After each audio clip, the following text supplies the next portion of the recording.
Regresamos a Sin Filtro y estamos hablando de la gestión de los hospitales. Hoy una falla en el sistema de oxígeno le costó la vida a 2 menores de edad. Vamos a ver la encuesta que hemos lanzado por Twitter. Le preguntamos ¿por qué falla el sistema de oxígeno en los hospitales? Hay 3 opciones. La falta de recursos, negligencia y equipo obsoleto. Vemos que va arriba negligencia de los trabajadores con un 41%. Falta de recursos 30% y en un tercer lugar equipo obsoleto el 29%. Estos son los resultados preliminares de la encuesta que hemos lanzado en Twitter y que usted puede participar con el usuario @guatevisión_tv.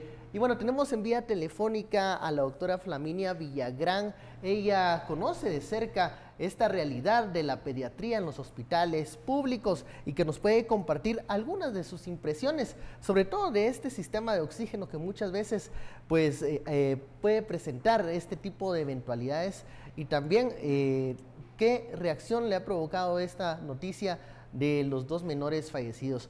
Doctora Villagrán, muy buenas noches y gracias por aceptar esta vía telefónica. No, buenas noches y muchas gracias por incluirme el día de hoy hablando de este tema que, como mencionaban ustedes anteriormente, es sumamente triste tener que tener esta conversación debido a la mediocridad de los funcionarios públicos cuando ya van cobrando la vida de 2 pequeños y en otras situaciones anteriores de más personas y todavía no sabemos cuántos pacientes más están afectados por la falta de oxígeno que hubo en estos días, ¿verdad?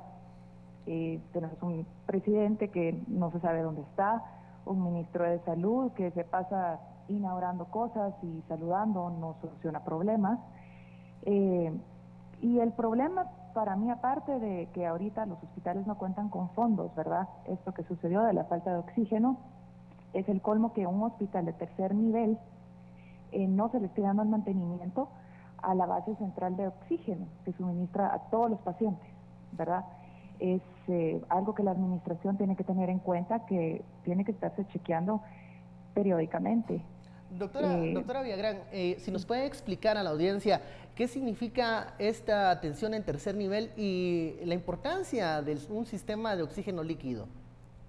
Bueno, tercer nivel quiere decir que es un hospital que tendría que estar capacitado para atender todas las emergencias y problemas de salud de alto nivel, ¿verdad? Cirugías mayores y todo este tipo de cosas. En Guatemala, los 2 hospitales públicos de tercer nivel que hay grandes son el Hospital Roosevelt y el Hospital San Juan de Dios, que atienden a la mayoría de la población.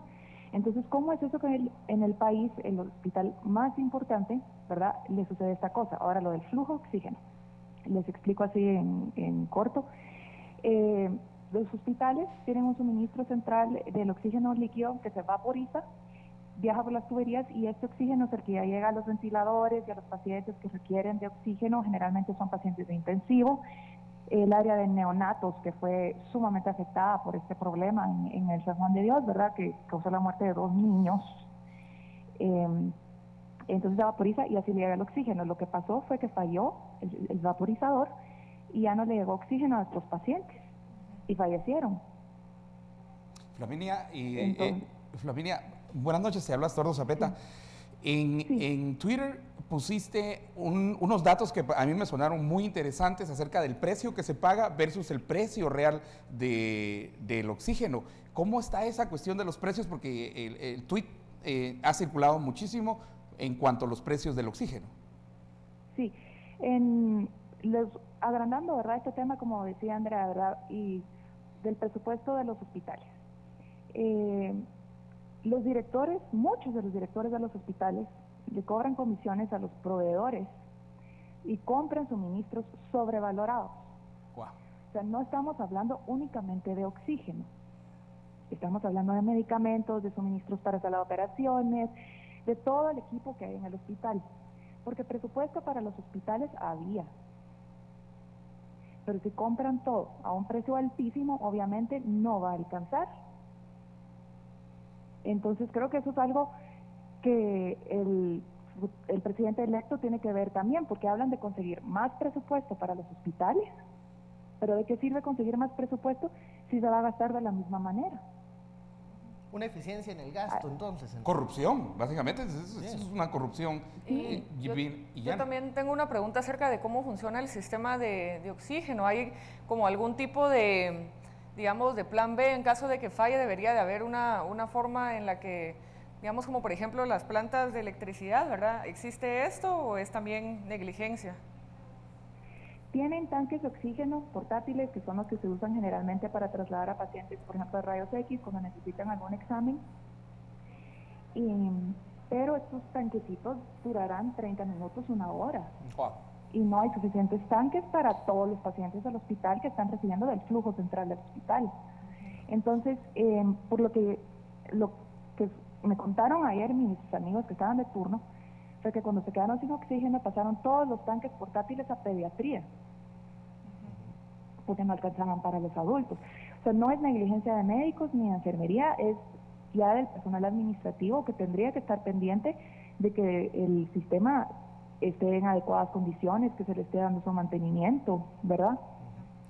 Claro, y en lugar de estar pensando en sus bolsillos, hablando de la corrupción, ¿verdad? Correcto. Tendrían que estar pensando en los pacientes. Y otra cosa que me indignó muchísimo es que es el colmo que este diputado Carlos Herrera diga que no es suficiente lo que ganan ellos como diputados, y eso solo hace ver que los funcionarios públicos no tienen dimensión del problema del sistema de salud en Guatemala. En el sistema de salud. Doctora Villagrán, muchísimas gracias por atender esta vía telefónica, por contestar a las preguntas acá en el foro de Sin Filtro.